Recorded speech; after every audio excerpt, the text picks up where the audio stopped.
Today, we'll be going over choosing the right 3D printing technology for a part. By understanding the benefits of each, you'll be able to conquer way more applications, including some that you may have never even considered before.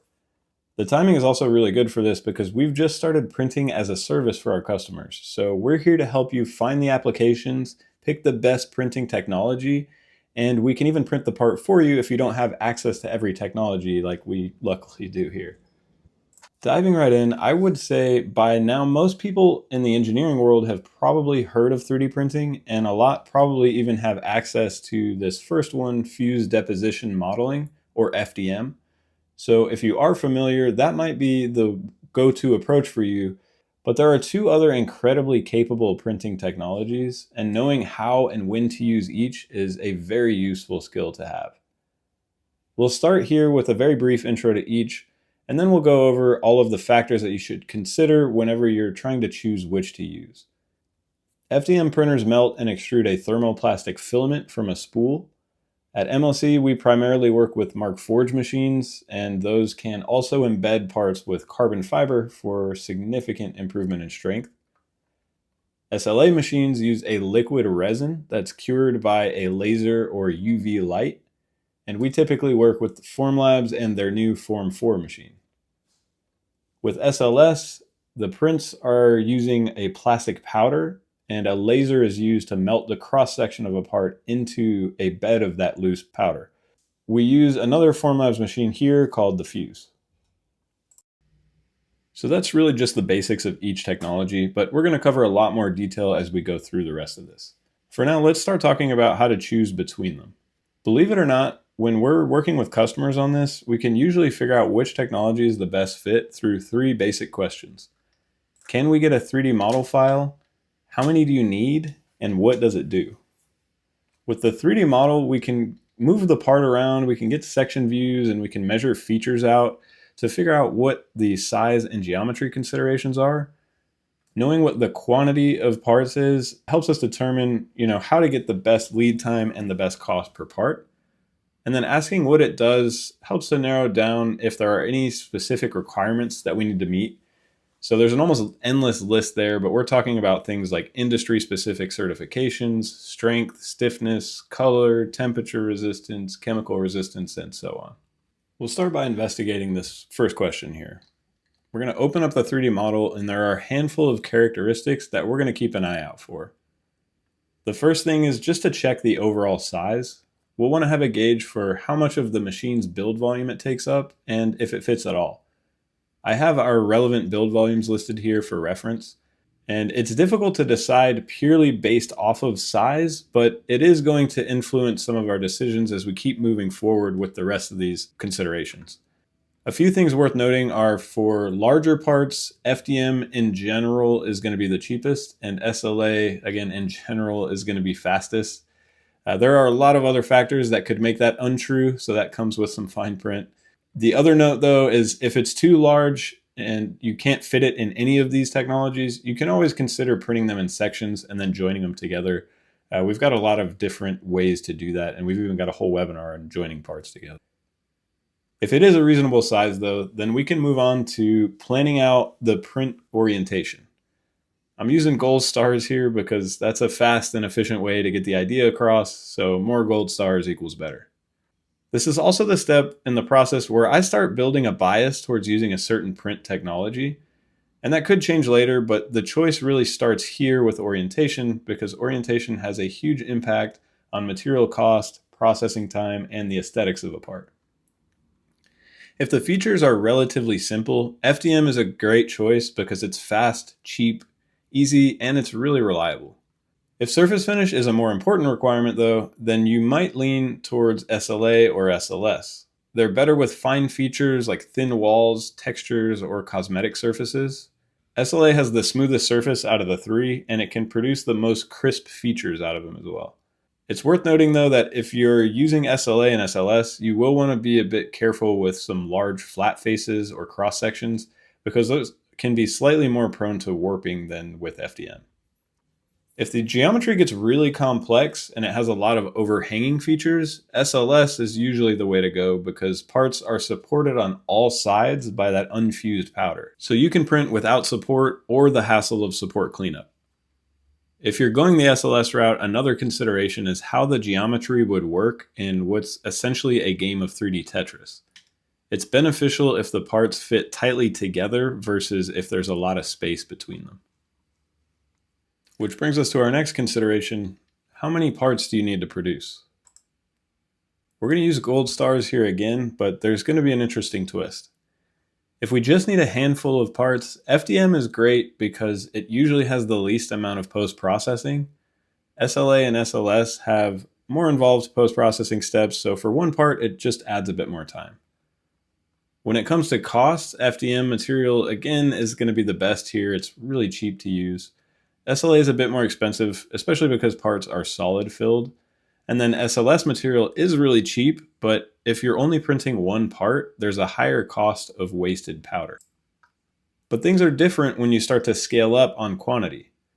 With FDM, print time and cost scales up linearly. So if a part takes 1 hour, 2 parts take 2 hours, and so on. But SLA and SLS machines print an entire layer at once for the entire build area. So one part would take the same amount of time as 20 parts if they all fit in that cross section. There's still a bit more post-processing time, but parts can be processed in batches instead of individually to save time there too. SLS is even better when it comes to high quantities, and it's really where this machine shines, because with SLS, you can also stack parts in all 3 dimensions. I'll generalize and say that the cost per part also goes down if you pack parts more tightly together in a build. When you're looking at high quantities, SLS is significantly cheaper and faster than the other 2 options. Now we'll move on and we'll answer the question, what does it do? When it comes to choosing a technology, it really helps to have a list of specific requirements for a part. And each individual situation typically only has a few of these requirements. So for example, you might just need a high temperature resistance, or you might just need something that's really strong. But when you step back and look at all of the possible applications, there's a pretty long list of these requirements that you could run into at some point. I've tried to compile just the most common ones on the next few slides, and we'll see how all the different materials compare with their specifications for each technology. I'll start here with some general recommendations for strength and stiffness. Then we'll look at some data for context here in the next slide. We can really break it up into 2 scenarios. A part can have either a planar or an isotropic requirement. If you just need planar strength, it means you're only dealing with forces in one direction, and that's where FDM can be a really solid choice. You'll want to go with one of the stronger filaments like nylon, ABS, or ASA, and look for filaments with chopped fiber mixed in to get some extra stiffness. Markforged Onyx is an example of that because it's a carbon fiber nylon. If you need even more strength, you can take advantage of Markforged continuous fiber reinforcement, and that can make parts as strong as aluminum. With that said though, we still can't ignore the Achilles heel with FDM printing, which is dealing with forces in multiple directions. FDM prints can be incredibly strong within a layer or a plane, but they're always going to be weaker between layers. SLA parts are chemically bonded between layers and within the layer, so they're equally strong in all directions. And if you're going the SLA route and you need a strong material, look no further than Formlab's resin called Rigid 10K. It's incredibly strong, and you'll see that it's one of the best all-around engineering materials. SLS is a good secondary option here because it's much stronger between the layers than FDM, and you get some pretty cool options with a nylon 11 that has some chopped carbon fiber mixed in. That's the strongest one available from Formlabs. So those are our go-to options for strength and stiffness. But for everything in between, here's our first comparison chart. This one plots the tensile or Young's modulus of each material, so you can get a good idea of the overall stiffness of each one of them. A couple things worth noting here. One is how high Rigid 10K is compared to all the other 3D printing materials that are more common. And this is actually where its name comes from because it's withstood 10 GPa during this test. Then we have Markforged continuous fiber here at the bottom, which needed its own separate graph because it's on a whole other magnitude compared to some of these. So if you really need that planar strength or you can multi-piece your part, it's really hard to beat that continuous fiber. Another useful stat for strength in 3D printing is flexural strength. So here's a comparison for those. We've got a similar lineup with rigid 10K being a strong contender in most cases, unless you really need to bump into that continuous fiber. This is probably also a good time to mention that this webinar will be uploaded to YouTube later, so if anybody is rapidly reaching for the snipping tool to get a screenshot, we'll make sure you get access to this later. Moving on to another common metric with mechanical parts is toughness and impact strength. I've got our go-to options here again, which is where SLA really shines. This webinar came at a good time because Formlabs just released their new Tough 1000 resin, and in the release video, they printed a hollow ball filled with water and they dropped it from almost 25 feet. It was the only material to survive, and from that height, it just bounced. So it's really impressive what it can do. With SLS, you'll want to go with either nylon 12 tough or nylon 11. And with FDM, nylon is one of the best choices because of its ductility compared to ABS or ASA. A good metric worth looking at here is the IZOD impact test, where a small pendulum strikes a sample that has a notch cut into it. Typically, high stiffness materials don't flex and they're brittle under impact, so we finally see rigid 10K and carbon fiber fall a bit lower on these graphs, and high strength, high temp fiberglass is on top for the continuous fiber. Last up for mechanical properties is when you need a flexible material. There's not necessarily a clear winner here. Sometimes it's just a matter of identifying what shore value you're aiming for. And SLA definitely has the biggest range of options, going from a very soft silicone at 40A all the way up to a flexible resin at 80A. Next up, we've got temperature resistance. And again, we've got a couple of go-to materials here. On the top of the list, you'll see a familiar one. We've got rigid 10K again, which has a heat deflection temp of 230 Celsius or 460 Fahrenheit. The same as their high temp resin, which can even be used for low volume injection mold runs, which is honestly pretty wild for a 3D printed polymer. With SLS, nylon 11 carbon fiber is best again at 370 Fahrenheit. And with FDM, you'll see materials that are common in aerospace, Ultim, PEEK, and PEC.